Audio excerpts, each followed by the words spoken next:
Le joueur le plus fort que tu as analysé? Haaland. Il y a un grand attaquant norvégien que quand je l'ai vu jouer, je me suis dit tiens, il est censé être dans la même catégorie d'âge, mais là j'ai l'impression qu'il joue avec ses enfants. Le meilleur entraîneur dans le foot français? Éric Roy. Forcément, hein, Éric Roy aujourd'hui, il est adoubé par tout le monde, etc. En interne, ça a fait grincer des dents. Tout le monde me disait mais Enzo, Éric Roy, c'est plus un coach, c'est un directeur sportif, il fait partie de l'ancien monde, etc. Bon, ça, j'ai pas honte de le dire, on me l'a dit. Il a fait une erreur. Non, voilà, on voit Ferro là qui demande sur la ligne de touche. Bah forcément, il n'y a plus personne dans cette zone. Donc c'est cette observation tactique qui fait que parfois, c'est pour ça qu'on détache la performance de l'observation du recruteur. Et ce genre de profil, dans les championnats nordiques, forcément, ça match.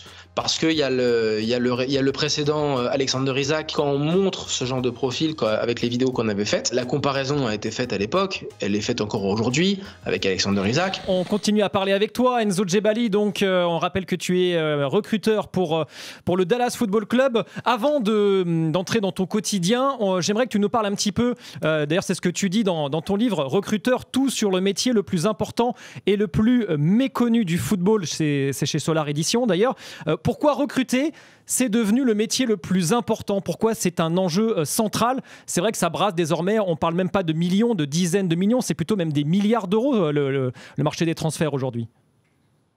Oui, alors c'est vrai que j'ai été repris sur le côté le plus important. Mais aujourd'hui, pour moi, c'est un des plus importants et peut-être le plus important sur 2 points.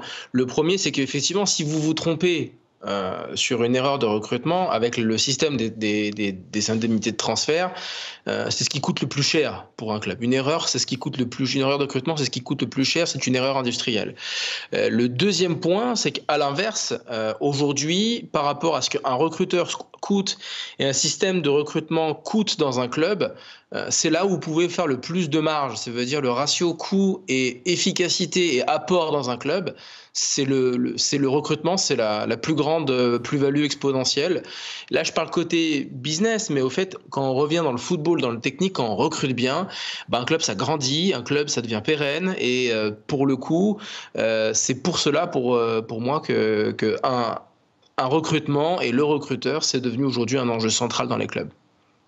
Enzo, si c'est pas trop compliqué pour toi de l'expliquer, en France et notamment en Ligue 1, quel club bosse bien au niveau du recrutement, au niveau du scouting par exemple? Est-ce qu'il y a des clubs qui se démarquent?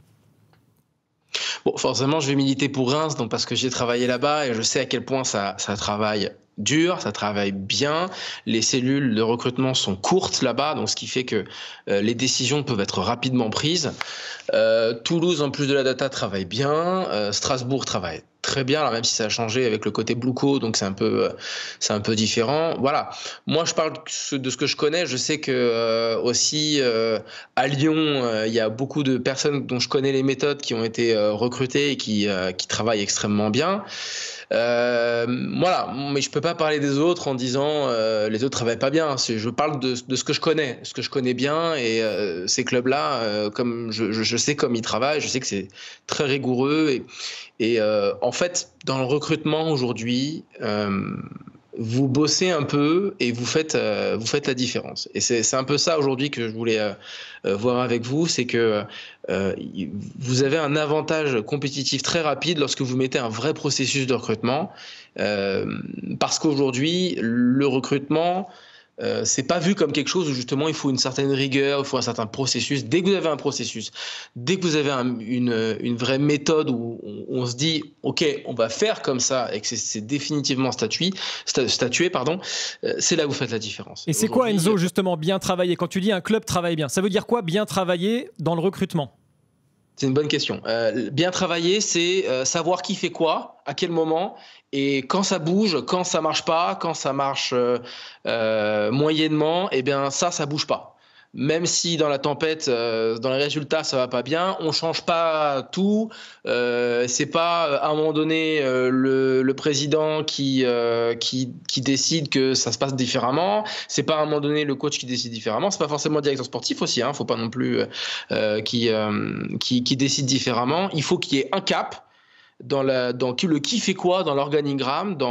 Si en gros il y a un échange entre la direction sportive, puis avec le staff, puis après le staff qui revient avec les directions sportives, qui revient vers les recruteurs. Si c'est comme ça que ça doit fonctionner, ça doit fonctionner du point A de la saison au point B de la saison, c'est-à-dire la fin de la saison. Et en gros, c'est ça, c'est le fait qu'il n'y ait pas de soubresaut, qu'il n'y ait pas de revirement, qu'il n'y ait pas de changement de cap qui fait que vous êtes mort dans une saison. Et c'est ça, pour moi, le principal problème qu'il y a surtout en France et surtout dans les pays latins.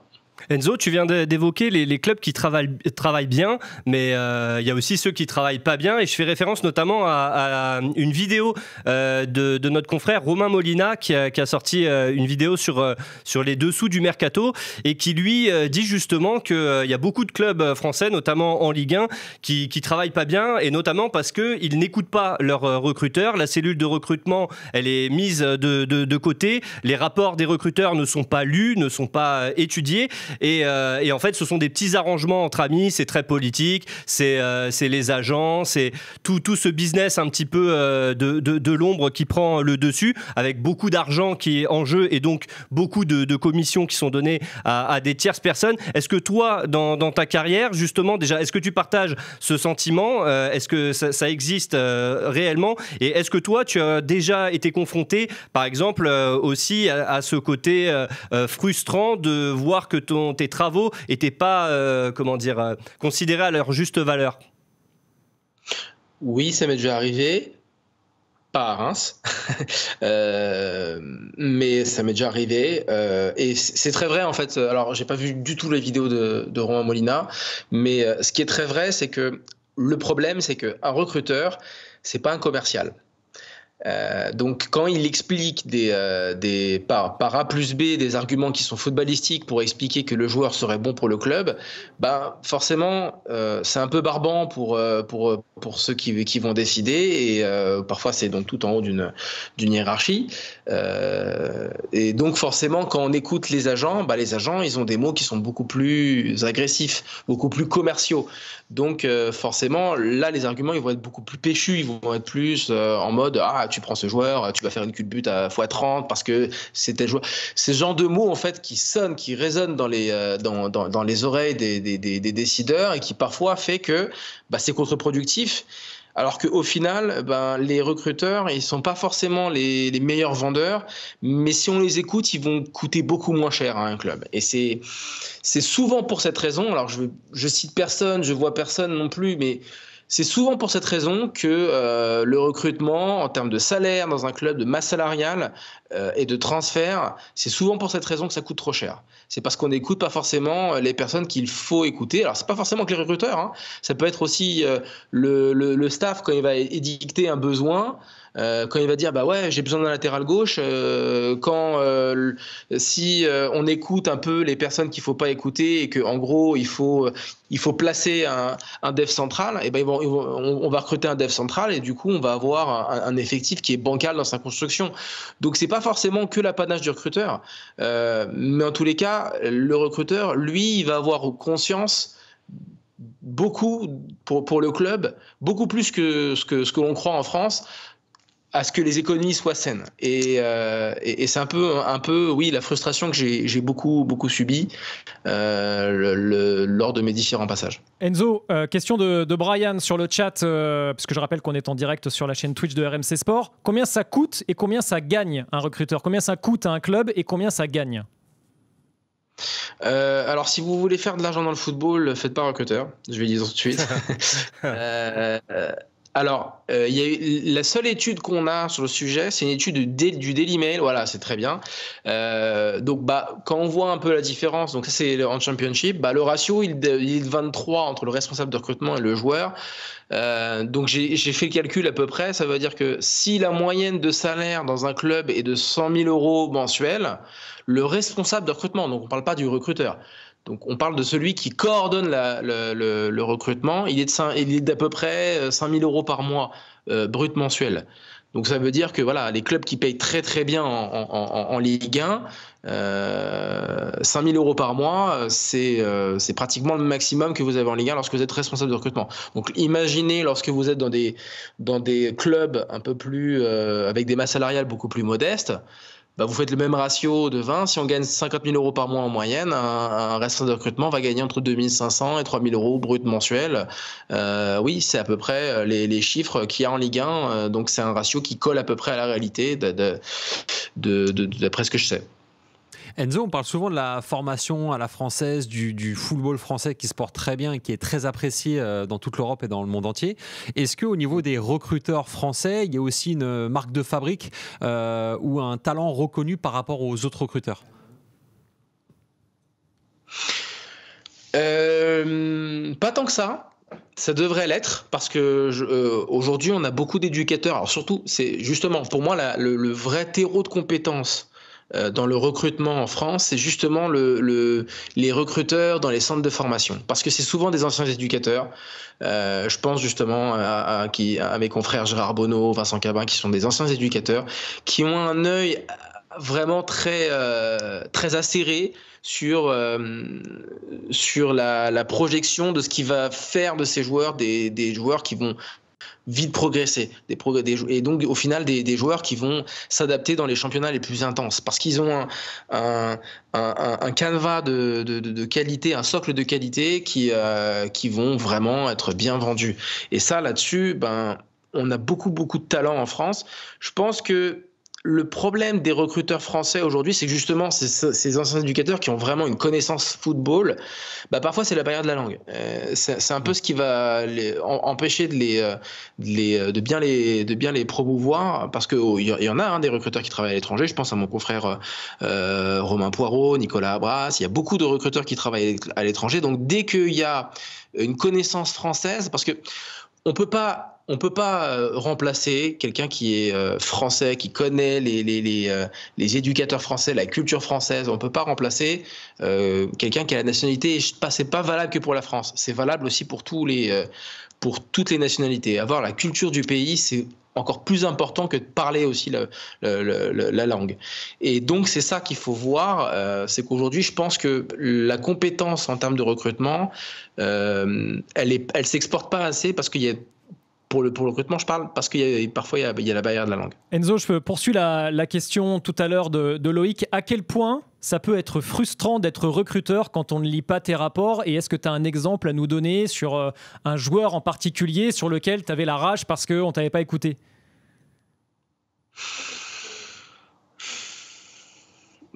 Il y en a tellement en fait. Je les compte même plus. Mais moi, j'ai plus la rage de joueurs que le club m'a écouté, par exemple. Ouais, voilà, le ratio de 1 pour 180, c'est à peu près le genre de ratio qu'on a. C'est-à-dire que pour 180 jours observés, il y en a un qui signe. Et ça, c'est très important de le savoir. Mais par exemple, à Reims, il y a un joueur qui était au Rubin Kazan à l'époque, qui vraiment, je saoulais Paul Édouard Caillot pour lui dire faut vraiment essayer de faire quelque chose. C'est Michel Kvaratskhelia, il va signer au PSG. Mais voilà, c'était juste pas possible de le faire parce que financièrement, c'était trop loin de Reims. Et ça, pour moi, c'est encore plus frustrant que quand le club valide, quand on essaie de tout faire pour, et que on peut pas pour une raison XY ou pour une raison de timing, je trouve qu'en fait, au final, c'est encore plus frustrant. Tu es en train de nous dire que à l'époque où tu étais à Reims, vous avez failli faire Kvaratskhelia? Non, on n'a pas failli faire parce que ça n'a jamais pu être possible financièrement à cause des salaires qu'il y avait au Rubin Kazan, et que derrière, en plus, il y a eu un contexte géorgien, politique, qui fait que c'était pas le bon moment pour pouvoir le faire. Mais en tous les cas, oui, dans les rapports, il y avait Kvaratskhelia, c'était alerte rouge. Clairement, là, sa capacité de dribble et puis sa capacité à faire les différences dans les 1 contre 1, surtout à créer, oui, c'est sûr. C'est sûr que ça faisait partie des joueurs qu'on regardait. Mais voilà, je vous parle de ça aujourd'hui, c'est une anecdote, c'est un filet. C'est un filet sur le RMC Live Mercato, c'est rien du tout. Mais pour moi, c'est une frustration terrible. Mais c'est comme ça. Le métier de recruteur, c'est un métier de masochiste. Parce que quand ça marche bien, c'est fugace. Genre, il suffit qu'il marque un but et puis derrière, s'il y a une contre-performance, si l'équipe elle perd, forcément, c'est qui cette pipe, quoi, pour être précis. Et donc, en gros, les moments où vous profitez du moment de la réussite, ils sont tellement infimes dans ce métier que c'est un métier, il faut avoir une gestion des émotions extrêmement positive. Enzo, il y a un joueur en revanche que tu as contribué, du coup, que tu as fait venir à Reims. On va en parler tout de suite. C'est un joueur sur lequel tu as fait plusieurs rapports. Explique-nous comment ça s'est passé avec Emmanuel Agbadou à l'époque où il était à Eupen. Tu nous as envoyé ce document-là. C'était le rapport que tu avais à l'époque effectué sur donc, le défenseur central de la Côte d'Ivoire qui vient de s'engager à Wolverhampton. Raconte-nous un petit peu comment ça s'est passé, son arrivée donc au stade de Reims. Alors, comment ça s'est passé? Il y a eu beaucoup d'observations live. Il y en a eu 6 sur cette saison. Il y a eu aussi un match d'ailleurs que j'avais couvert. Alors ça, c'est un match de coupe. C'est mon dernier. Je crois que c'est un de mes derniers rapports pour Reims d'ailleurs. Il y avait un match justement aussi contre Bruges où il avait joué. Il y avait Charles de Ketteler. Il y avait un autre joueur à Eupen qui est d'ailleurs dans la feuille de match qu'on regardait à l'époque et que justement j'avais mis de côté, qui est Smaïl Preveliak. C'est typiquement, alors contre Bruges il avait été très bon, et c'est typiquement le genre de joueur que d'ailleurs il a marqué encore sur ce match-là, mais c'est typiquement parce que même si un joueur il performe bien, on va pas forcément faire un rapport positif dessus. Preveliak, c'est un très bon exemple. Agbadou, là, il paraît, tu vois, il perd 3-1, mais il fait un super match en termes de responsabilité, en termes de capacité à prendre sa responsabilité défensivement et dans la relance. Il a été vraiment sur ce match excellent. Alors que vraiment, par rapport à ses coéquipiers qui se sont un peu plus planqués, lui, il s'est pas planqué du tout. Donc là-dessus, ça a été vraiment un des éléments qui m'a permis de valider définitivement. Il avait vraiment un des ratios les plus élevés là-dessus. Voilà, alors ce que je vois, c'est ce qu'on voit dans le rapport. Je mets les minutes, ça c'est un rapport de match, ça veut dire que c'est un rapport qui est à chaud. Ça veut dire que on rentre à l'hôtel, on écrit ce qu'on a vécu et on doit amener une décision la plus rapide possible dans ces éléments. Si je mets les minutes, c'est pour que dès que la direction sportive revoit le match, très vite ils peuvent capter les éléments que le recruteur a vus pour pas perdre de temps et prendre une décision contribuer à la décision par rapport à ce qu'ils ont vu. Par rapport à Agbadou, c'est très très simple en fait. Le joueur en fait a été validé au fur et à mesure. Là, c'était vraiment le marteau sur l'enclume, c'était terminé quoi. Ouais. On savait que c'était vraiment un joueur qui était tout en haut de notre shortlist. Parce que son profil correspond à la Ligue 1, parce que francophone, parce que il y a tout ce qui fonctionne en Ligue 1 et qui peut être valorisé pour un club comme Reims. En fait, c'est rare. Franchement, dans la carrière d'un recruteur, c'est extrêmement rare d'avoir un joueur où au final ça coche toutes les cases. Et là, vraiment, en l'occurrence, ça cochait vraiment toutes les cases. Pour Reims, ça cochait toutes les cases. Justement, Enzo, on parle souvent de Reims là actuellement. Est-ce que Reims, de par sa manière de travailler, est un club très observé à l'étranger parce que voilà, c'est un peu le dénicheur de talent, avec des joueurs qui savent un peu tout faire, qui savent s'adapter. Par rapport à ça, Reims, comment est perçu le club sur le marché des transferts au niveau européen, français et même mondial? Reims aujourd'hui c'est un gage de qualité. C'est-à-dire quand aujourd'hui et d'ailleurs je remercie Reims encore une fois encore et toujours de m'avoir fait confiance là-dessus. Le fait de dire que vous travaillez à Reims en Europe, c'est c'est un gage de qualité parce que Reims pour moi a une grande force. C'est que justement, ils ont mis le scouting au cœur de leur modèle. Ça veut dire qu'aujourd'hui, Reims sait quel joueur. En fait, ils ont pris les mercatos dans leur ensemble et ils ont essayé de réfléchir sur quels sont les types de joueurs qui font la meilleure, on va dire, pas forcément meilleure culbute financière, ça c'est pas un mot que j'aime bien dire, mais quels sont les joueurs qui se valorisent le mieux, voilà, tout simplement. C'est quoi les joueurs qui se valorisent le mieux? Quels sont les profils qui se valorisent bien? Quels sont les profils qui permettent à Reims, parce que Reims le sait très bien et le sait très bien dans son modèle, c'est un club étape vers les plus grands clubs. Aujourd'hui, Reims ne recrute pas, sauf à quelques exceptions de près, ne recrute pas pour que le joueur reste toute sa carrière à Reims. On en a conscience. Donc, si à partir du moment où il y a un investissement, c'est soit pour apporter quelque chose dans le vestiaire, et là on est sur autre chose, ou soit c'est pour, et le joueur en a conscience aussi, et le sait très bien, c'est un jeu, c'est pas un jeu de dupes, c'est tout le monde le sait, c'est que moi je suis là chez vous pour progresser, faire progresser l'équipe, et derrière progresser dans ma carrière, et vice versa.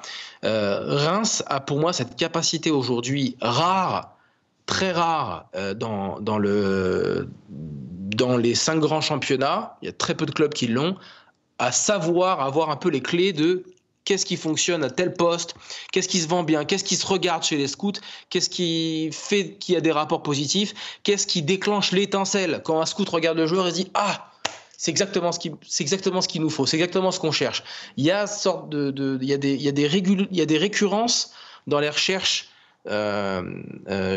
chez les joueurs dans le football moderne, et ça, Reims a très bien compris. C'est pour moi la plus grande force du modèle rémois. Et justement, Enzo, par rapport au modèle rémois, est-ce que tu peux nous dire rapidement comment ça se passe? Combien vous étiez déjà quand tu étais à Reims? Combien de scouts? Et comment ça se passait au niveau de l'organigramme? C'est-à-dire à qui tu reportais, avec qui tu faisais des réunions, qui te validait les joueurs, te validait ou pas les joueurs que tu avais observés? Alors, on était 3 dans la cellule. On avait donc leur staff de recrutement, que aujourd'hui qui est le directeur sportif aujourd'hui, qui est Paul-Édouard Caillot. On avait Wassil Bellala, on avait qui est toujours au club d'ailleurs, qui est maintenant responsable du centre de formation, qui est responsable du recrutement du centre de formation. On avait donc Romain Stévenon qui était responsable des prêts, qui avait un rôle un peu particulier, mais voilà.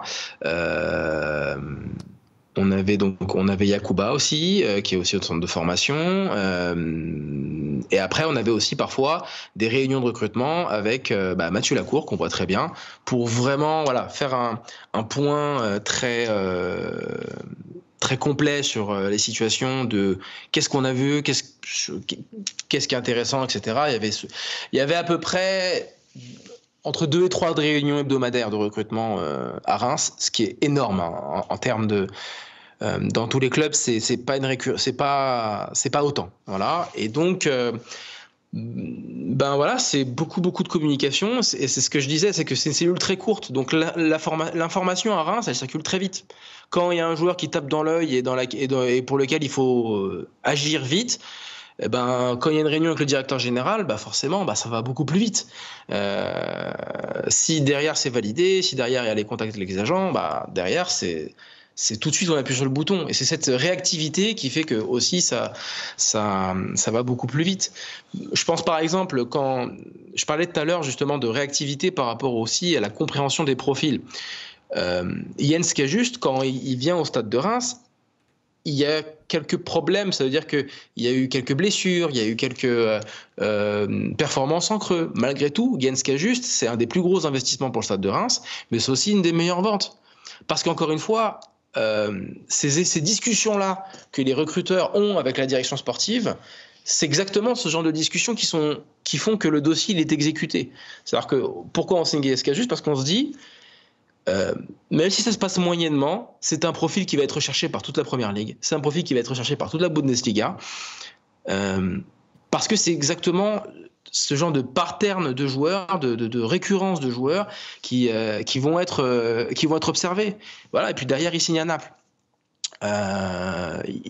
Il n'a pas pu performer comme on l'a attendu. Pour autant, il a dégagé un bénéfice sur la revente. Il a été très recherché. Donc c'est pour ça en fait que je disais Reims vraiment a compris des clés que peu de clubs dans les 5 grands championnats, vraiment j'englobe les 5 grands championnats, ont compris dans leur modèle. Alors pour comprendre comment tu fonctionnes, on va te proposer un petit exercice, Enzo. On va te proposer, toi en tant que recruteur de Dallas, tu cherches évidemment plein de nouveaux profils. Il y a un match qu'on a diffusé sur l'antenne de RMC Sport l'été dernier, un match amical entre Strasbourg et Fenerbahçe. Et tu vas nous dire comment tu travailles. On va te mettre quelques extraits de cette rencontre-là. Et comment tu travailles quand tu regardes un match à la télé, combien de joueurs tu choisis de cibler, à quel moment tu les cibles? Est-ce que pendant le match, du coup, tu vas changer ton fusil d'épaule parce qu'il y a un joueur qui va te taper dans l'œil? Explique-nous un petit peu comment tu fonctionnes. Alors déjà, ok. Déjà, j'arrive 45 minutes avant le match. Je regarde la feuille de match, là je l'ai pas, donc bon. Normalement, je connais la plupart des joueurs, donc il n'y a pas de souci. Tu reconnais Edin Dzeko, Emmanuel Emega, Ouais, bah je pense que je peux dire les 22. Enfin là, j'ai pas les 22 en visu, mais voilà, stop. Alors, on peut pas arrêter, on peut pas revenir en arrière, hein, donc ça va pas te faciliter le travail, mais on fait ce qu'on peut. Soyuncu, Djikou, à gauche Osterwald, ok, d'accord, très bien, ouais. Donc déjà j'essaie de voir un peu les tactiques. Donc là, je vois que Strasbourg est en 4-1-4-1 ou en 4-4-1-1. Je vois qu'il y a un vrai 6 en la personne, donc je reconnais le Nolan Ferro que je vois là, qui est le 2006, qui joue avec l'équipe de France U18. Donc déjà voilà, j'essaie de mettre en place un peu, de reconnaître les clés tactiques du match. Mais pas que les formations. Voilà, déjà la récupération haute, Habib Diarra qui lance ses mégas. Donc là déjà je vois un petit peu à la course, je vois le profil des mégas. On voit très bien que malgré son gabarit de plus d'1m86-7, on voit quand même qu'il a des jambes, qu'il est capable d'attaquer la profondeur et de mettre un mètre d'écart, mais grâce à l'anticipation de Soyuncu, il a été bon. Alors voilà, déjà. Enzo, attends, je te juste une petite question. Excuse-moi, je te coupe, mais parce que ce match-là a eu lieu quasiment en juillet d'ailleurs, cet été.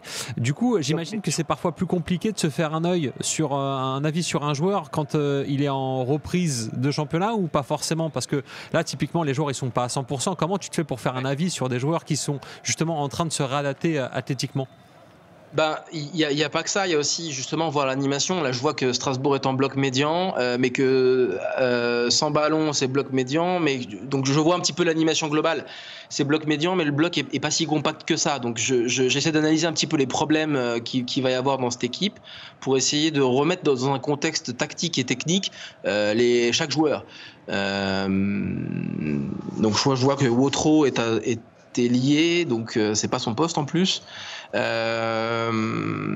voilà, là je vois un bloc justement. Le bloc de Strasbourg est très compact, mais en même temps les lignes sont pas très serrées. Donc j'essaie de remettre chaque joueur dans son contexte. Je me dis ça doit être difficile pour des latéraux de performer avec une animation comme ça. Donc quand je vais faire mon rapport, je vais mettre ce contexte-là.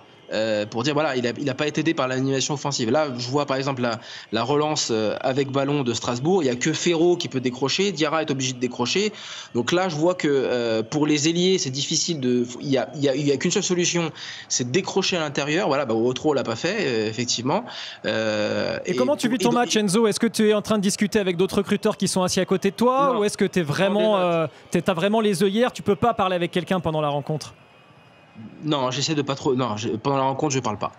Ou alors, si on vient me parler, je parle comme ça, quoi. Je parle avec un œil sur le match. Là, on voit Wotro qui est rentré à l'intérieur. On voit le manque de repères du poste d'ailier. Lorsqu'il est rentré, on a vu les 3 petits pas d'hésitation qu'il a fait, soit faire la passe à Emega, ou soit tirer. Finalement, il a eu le réflexe de tirer, il a été contré. C'est la preuve qu'il n'a pas le repère tactique non plus d'un ailier encore, même s'il a la vitesse et le dribble, etc. On sent qu'il n'a pas les repères tactiques d'un ailier. C'est ce genre de petits détails qu'un recruteur il va voir, et il va profiter des fautes, des 6 mètres, des touches, de tous les temps morts pour pouvoir prendre une note, de noter un mot pour dire ça. Alors, voilà, qu'est-ce que tu regardes en détail du coup? L'orientation des épaules, la façon dont le joueur se déplace. Explique-nous un petit peu, c'est quoi l'œil du recruteur? L'œil du recruteur, c'est ça, c'est ce que tu viens de dire, c'est tout. Voilà, on voit le problème d'auteur de bloc. Le truc, c'est ça, c'est.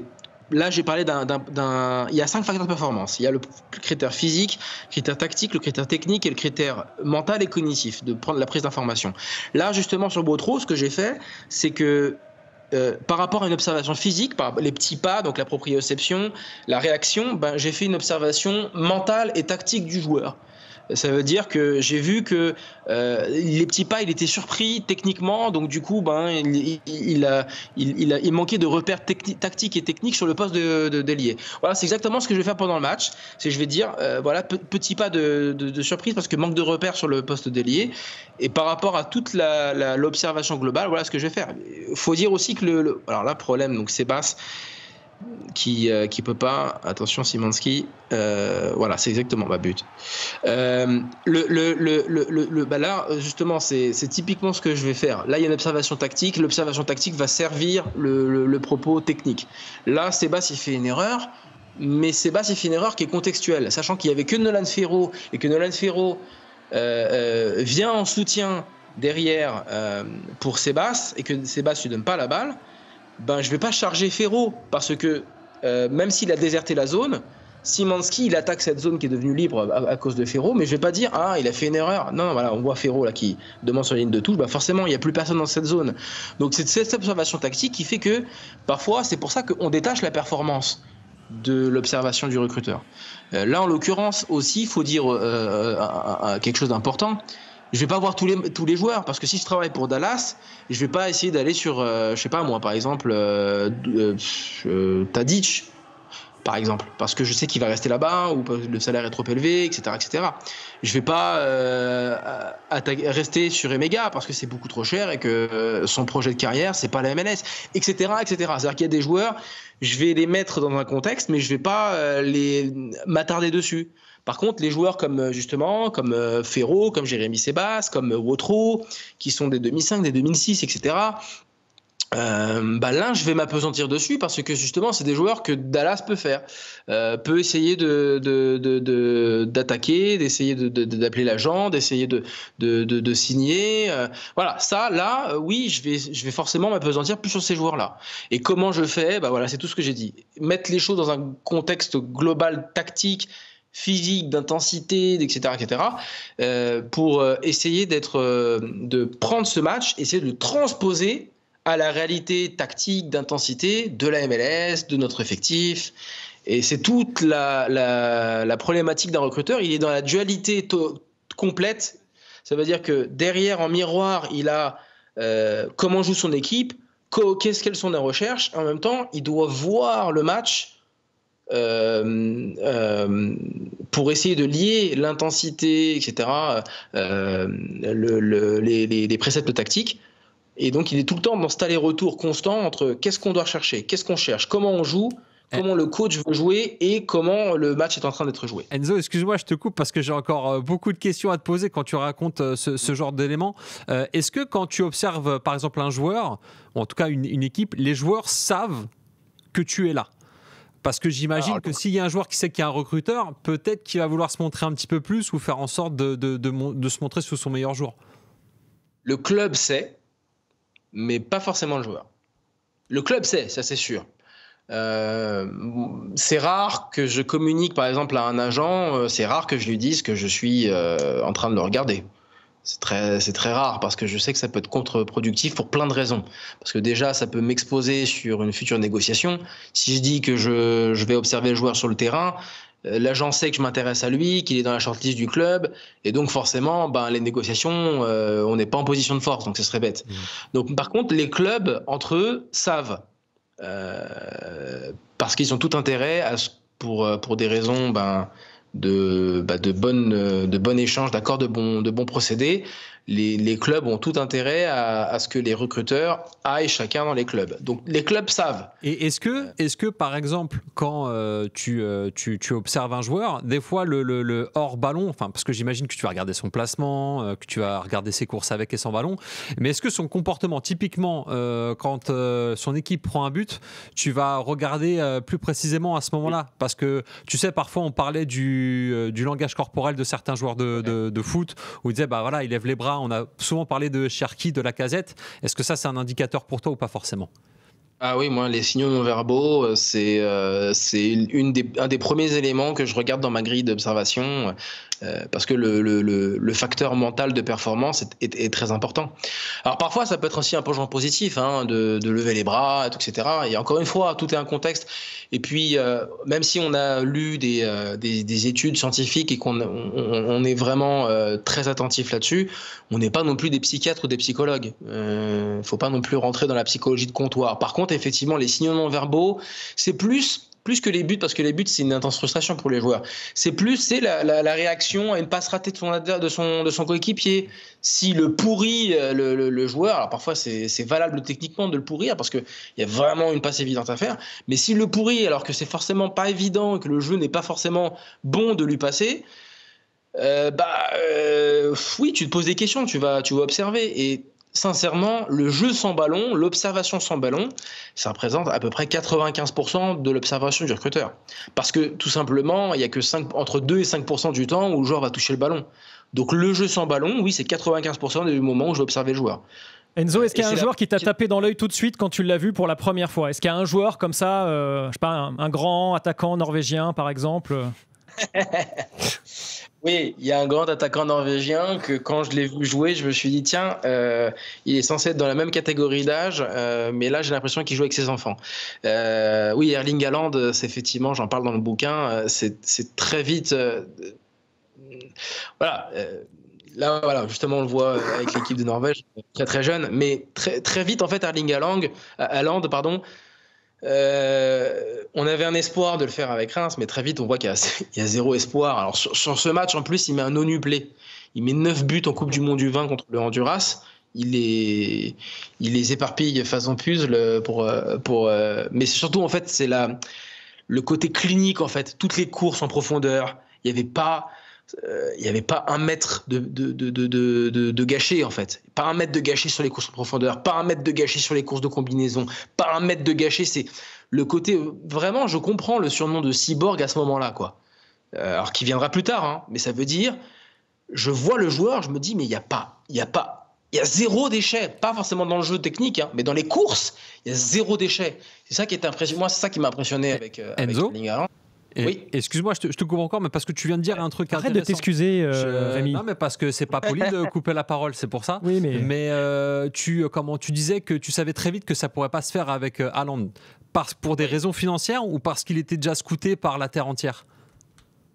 Non, ni l'un ni l'autre, parce qu'en fait, je vois que le joueur, Salzbourg, ils vont le faire jouer. En fait, contextuellement, Haaland a eu un peu le même problème avec des proportions qui sont très différentes que Grambek aujourd'hui.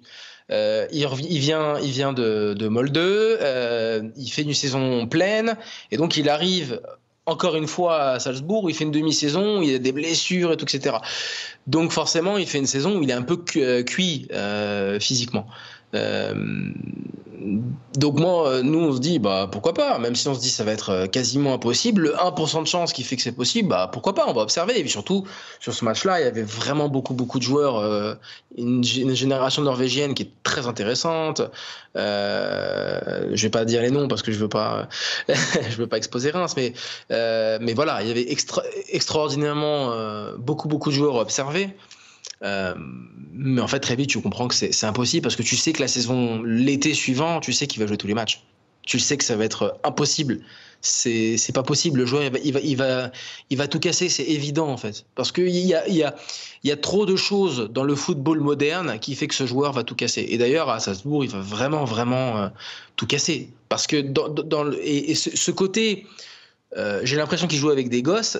Vraiment, je l'ai retrouvé à Salzbourg. Et je l'ai vu aussi après plus tard dans un match de Ligue des Champions. Mais même en Ligue des Champions, j'ai vu cette intensité-là dans les courses, dans le fait de ne pas perdre une seule seconde c'est toujours le bon endroit. On a l'impression qu'il est sur rail, le joueur. Le bon endroit, le bon moment, le bon timing, zéro perte, quoi. C'était vraiment impressionnant. Et quand tu vois ça avec des U20, c'est encore plus impressionnant parce que l'écart, alors physique, hein, il y avait un écart physique aussi, hein, mais l'écart surtout de tactique et cognitif, c'est-à-dire savoir où il faut faire la course, à quel moment, et dans le bon timing, dans le bon moment, l'écart est impressionnant. Moi, c'est plus l'écart justement cognitif et tactique qui m'a impressionné d'Haaland que l'écart physique. Enzo, moi je voulais revenir avec toi sur l'aspect psychologique. Tu parlais du langage corporel quand tu observes des joueurs, mais quand tu as observé ces joueurs, et tu l'expliques dans le bouquin, tu vas plus loin aussi, tu essayes d'en savoir plus sur la personnalité du joueur, en interrogeant notamment les gens qui l'ont croisé. Est-ce que tu peux nous détailler un petit peu tout cet aspect-là du scouting ? Très sincèrement, c'est l'aspect le plus dur. c'est l'aspect le plus dur pour une raison très simple, c'est que c'est le genre d'informations qui sont des sciences humaines. Donc, on peut vous dire ce que vous avez envie d'entendre. Faut poser les bonnes questions. Il faut qu'elles soient suffisamment neutres et ouvertes pour qu'on vous donne les bonnes informations. Parfois aussi, il y a une sorte d'autocensure parce que quand vous parlez avec un ancien éducateur, un ancien joueur, parfois il y a une sorte de bienveillance qui fait que vous avez envie de dire du bien du joueur, alors que c'est pas forcément le cas. Ou alors à l'inverse, si le joueur, c'est un concurrent direct ou indirect ou vous n'avez pas vécu des bons moments, vous allez dire du mal du joueur. Donc votre réponse, elle va être teintée d'émotion et forcément, ça va nuire à la qualité de l'information. Et ça, pour ça, il n'y a pas 25 solutions. Il faut croiser tout le temps les sources, un peu comme en journalisme d'ailleurs. Il faut tout le temps croiser les informations pour voir s'il y a une récurrence de choses qui se reproduisent dans le tissu d'information qui vient à propos du joueur. Et il y a des joueurs comme ça, justement, Enzo, où tu t'es dit, on ne va pas le faire parce que les informations que tu as glanées ne te permettaient pas d'aller plus loin ? Oui, alors je comprends que la question indirecte, c'est qui ? Je vous le dirai pas parce qu'il y a des. C'est qui ? Non, je vous dirai pas. Non, parce que ça, c'est vraiment des choses que je ferai pas et que je veux pas faire.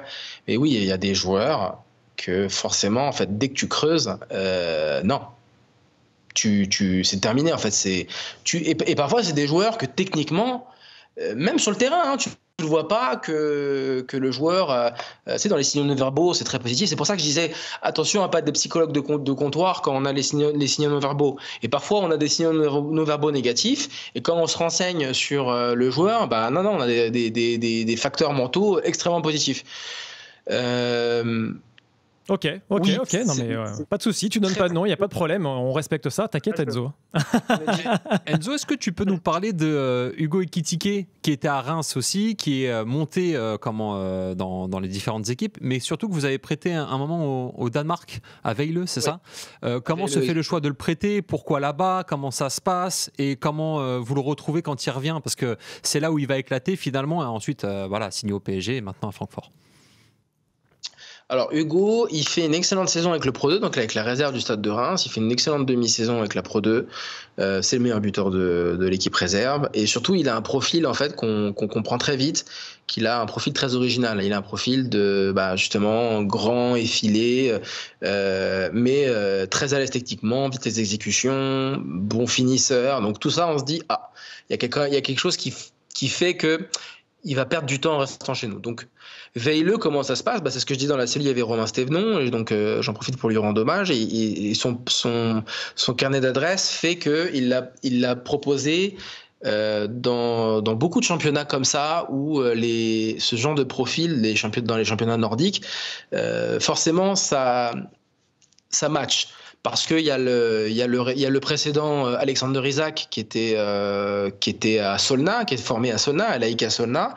Et forcément, en fait, quand on montre ce genre de profil, avec les vidéos qu'on avait faites, ça parle au club nordique à Vejle. Et donc, c'est ce qui s'est passé. D'ailleurs, la comparaison a été faite à l'époque. Elle est faite encore aujourd'hui avec Alexander Isak.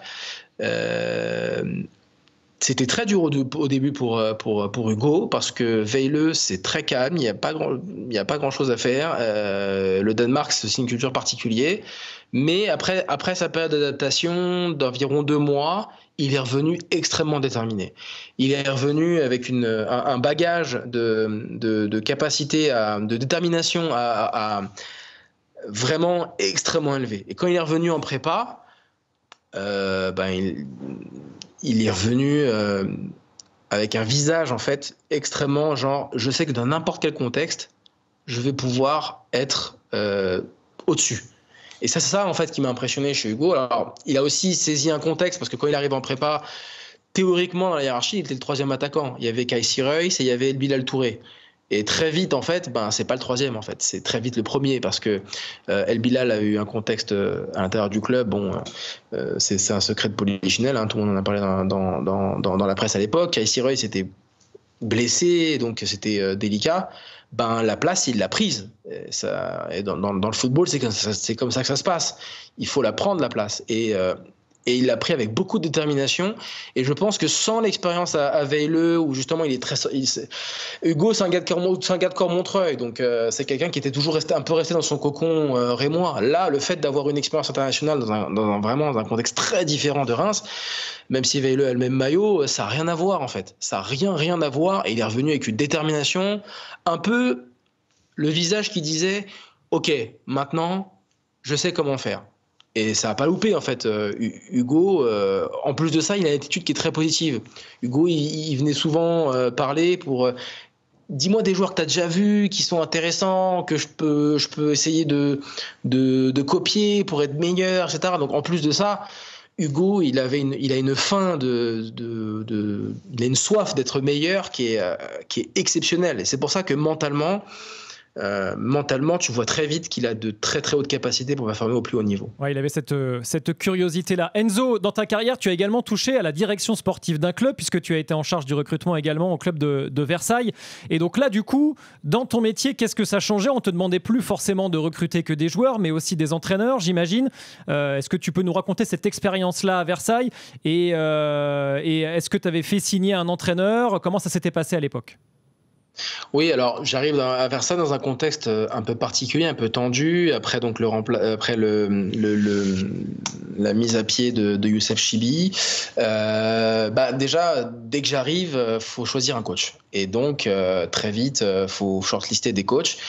On a fait le président a choisi Chris, qui était donc un choix que j'ai approuvé à l'époque, vraiment avec beaucoup de bénédictions, parce que on avait besoin d'expérience nationale, on avait besoin de prolonger une expérience nationale, mais on avait sondé un autre coach à l'époque et j'aurais été tout aussi fier de l'introniser comme coach avec mon président de l'époque. C'était Eric Roy. Et à l'époque, quand Eric Roy forcément, Eric Roy aujourd'hui, il est adoubé par tout le monde, etc. Mais à l'époque, c'est sorti dans la presse à l'époque, mais donc c'est pour ça que je peux en parler. Mais à l'époque, quand on me parle d'Eric Roy, parce qu'il y a des agents qui m'ont proposé, parce que il y a des personnes de mon entourage aussi par rapport à mes expériences. Que j'ai essayé de me renseigner sur le sujet, en interne, ça a fait grincer des dents. Tout le monde me disait, mais Enzo, Eric Roy, c'est plus un coach, c'est un directeur sportif, il fait partie de l'ancien monde, etc. Bon, ça, j'ai pas honte de le dire, on me l'a dit. Et en fait, j'ai écouté, alors, pas que dans l'entretien d'embauche, mais j'ai écouté parce que je connaissais Eric, je l'avais rencontré sur le bord des terrains de plusieurs tournois de jeunes. Et je connaissais les qualités humaines d'Eric, je connaissais aussi la connaissance du football d'Eric. Et en fait, ce que j'ai senti quand il m'a parlé, c'était le football vrai. C'est quelqu'un qui te parle de compétences, qui parle pas de faux semblants, qui parle pas de choses où justement où tu sens que c'est un peu les choses trappes des entretiens d'embauche, où tu as des entraîneurs qui aiment bien dire ce que les gens veulent entendre dans les entretiens d'embauche. J'ai horreur de ça. Là, c'était vraiment du football vrai, dans sa capacité à comprendre très vite ce qui allait pas. Il a parlé aussi data, il a dit voilà, l'équipe elle joue comme ça, les premières, mais l'équipe dans le fond de jeu, il y a tel problème. Il a identifié des filières de passe, des filières de jeu qui faisaient que ça collait pas, et au final il a eu raison parce que le club n'est pas monté en Ligue 2. Mais voilà, c'est ce que j'aime avec Eric, c'est que déjà humainement, c'est un mec qui est cash, c'est un mec qui est clair, c'est un mec qui est simple, qui parle football, qui parle simple, et surtout très vite en fait, quand il te parle, tu comprends que c'était vraiment un choix qui aurait pu être évident, qui aurait dû être évident d'ailleurs. Mais ça fait deux fois en tout cas, ça fait 2 fois en une semaine, Enzo, sache-le, qu'on encense Eric Roy dans cette émission RMC Mercato, puisqu'on avait Antonio Salamanca la semaine dernière qui nous parlait également en bien et même en très bien de ce que fait Eric Roy avec Brest. Et tu as raison de le redire, à l'époque c'est vrai qu'il était en pleine traversée du désert et personne n'aurait pensé sans doute qu'il réussirait autant qu'il l'a fait à Brest. En tout cas, donc merci de nous avoir donné cette petite anecdote, Enzo. C'est le moment du quiz RMC Mercato. Enzo, c'est très simple. simple. Le concept, je te pose une question. Tu as un mot ou une petite phrase pour répondre à chaque fois. Tu es prêt ? Oui, je suis prêt. Alors juste, je voulais redire un truc pour Eric Roy. Oui. C'est qu'à l'époque, justement, si on suivait un peu ce qui se disait dans les articles, si on avait écouté les supporters, forcément, on n'aurait jamais pensé à cette idée. Et parfois, le métier de recruteur, c'est aussi de penser un petit peu en dehors de l'évidence. Et c'est ce que je voulais dire, c'est que si on recrutait comme les supporters seraient les premiers à se virer eux-mêmes. C'était un petit peu ce que je voulais dire là-dessus. C'est une belle formule. Allez, le quiz RMC Mercato avec toi, Enzo Djebali. Je te rappelle donc le principe, je te pose une question, tu as un mot ou une phrase pour me répondre, on y va ? On y va. Le joueur le plus fort que tu as analysé ? Haaland.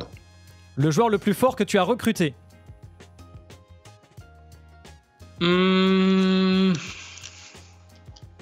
Agbadou, Rajkovic. Agbadou, c'est vraiment pas. Je suis parti déjà de Reims, donc on va dire Rajkovic. Le joueur le plus sous-coté que tu as analysé ? Mounetti. Le joueur le plus sous-coté que tu as recruté ? Mounetti. Le joueur le plus surcoté que tu as analysé ? Noah Lang. Le joueur le plus surcoté que tu as recruté ? Ça, c'est salaud, ça. C'est le principe. Dario Marezic, allez. Pardon, qui ça ? Dario Marezic. Ouais, bah voilà, c'est. tout est dans la tête. On va googler ça tout de suite. Ton plus gros recrutement qui a capoté ? John Cordoba. Avec ? À l'époque avec Cologne. En fait, le joueur est d'accord avec Reims, sauf que le joueur est troisième attaquant à Cologne. Puis il y a une avalanche de blessures. L'agent nous dit attends, Cologne veut l'aligner. Il aligne, il met doublé, il met triplé, donc il y a pas de Cordoba, et donc c'est trop tard. Et puis derrière, il signe pour 20 millions, je crois, au Hertha Berlin, et puis pour 30 à Krasnodar. Le meilleur recruteur dans le foot français ? Mon ancien confrère Wassil Bellala. Après, aussi Mathieu dans la direction sportive, Mathieu Bodmer. Mais le meilleur recruteur pour moi dans le football français, c'est Wassil Bellala. Le meilleur entraîneur dans le foot français ? Eric Roy. Le meilleur dirigeant dans le foot français ?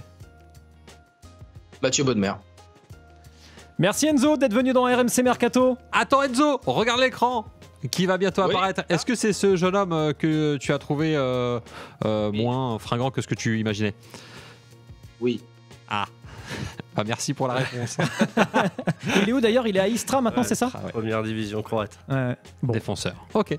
C'est la vie donc des recruteurs. Je rappelle donc ton livre Enzo Djebali, recruteur aux éditions Solar. Il y a quand même quelques pages. Faut prendre un petit peu de temps. Et puis on n'oublie pas également de parler de ton site internet Formation Football, Enzo, parce que tu t'es également donné pour mission de former également les recruteurs de demain. Exactement, c'est ce que j'expliquais un petit peu tout à l'heure en faisant un petit peu le petit exercice avec vous qui me fait travailler dès 8h du matin. Mais ce que je voulais dire, c'est que voilà, il y a une méthode. C'est comme entraîneur, c'est comme tous les métiers du football. Il y a une méthodologie pour aborder un match. Quand est-ce qu'on rentre, qu'est-ce qu'on regarde, qu'est-ce qu'on voit, la feuille de match, qu'est-ce qu'on analyse, le contexte, etc.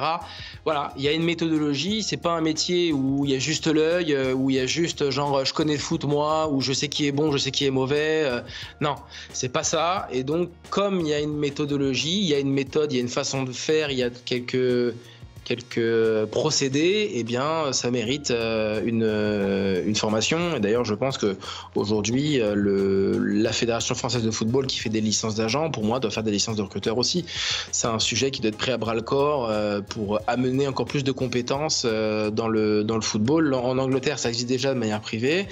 Je pense qu'aujourd'hui, la FFF, s'ils le faisaient de manière institutionnelle, ils auraient beaucoup à gagner. Enzo, une dernière question sur le chat pour toi. Rayouz nous demande, est-ce que tu es fier d'avoir shippé Petar Moussa à Lille et de l'avoir amené à Dallas ? Très bonne question. Oui, je suis très très fier. Très fier. Très fier. C'est le meilleur buteur de Dallas dans l'histoire d'une recrue. Donc je suis très très fier d'avoir vraiment insisté, d'avoir mis des voyants, des alertes rouges pour qu'on recrute Petar Moussa, quel que soit l'investissement et la hauteur de l'investissement que ça a été pour nous, puisque c'est déjà les jalons d'un succès. Voilà, il était à Benfica et puis à Boavista, je crois. C'était un super sub à Benfica. Précédemment. D'ailleurs, est-ce qu'il va rester parce qu'on en parle beaucoup en Europe ? Pour l'instant, il est prévu qu'il reste. Après, pour le reste, Joker, on a déjà fait beaucoup de départs, donc je pense pas qu'on ait. Il y a aussi d'autres raisons de règlement qui font que c'est pas certain qu'on ait intérêt à ce qu'il parte. Et puis, on a intérêt aussi à ce qu'il fasse une deuxième saison tout aussi performante que la première. Donc, c'est improbable, mais dans le football, on sait jamais. Blablabla, les poncifs, on connaît. Merci beaucoup Enzo Djebali d'avoir été l'invité d'RMC Mercato. Et merci Enzo. À très bientôt, évidemment. Bon vent et puis bon travail de recrutement parce que ça bosse en ce moment pour Dallas. Tout à fait, le recrutement parce que la période de Mercato c'est jusqu'en avril en MLS. Donc c'est effectivement beaucoup de boulot. Merci beaucoup Enzo, à très bientôt. Et puis nous, salut messieurs, salut Loïc, salut Rémi. On se retrouve très vite évidemment en replay sur la chaîne RMC Sport de YouTube. Et puis on se retrouve évidemment jeudi prochain 13h pour un nouveau RMC Mercato sur la chaîne Twitch. Salut à tous, ciao.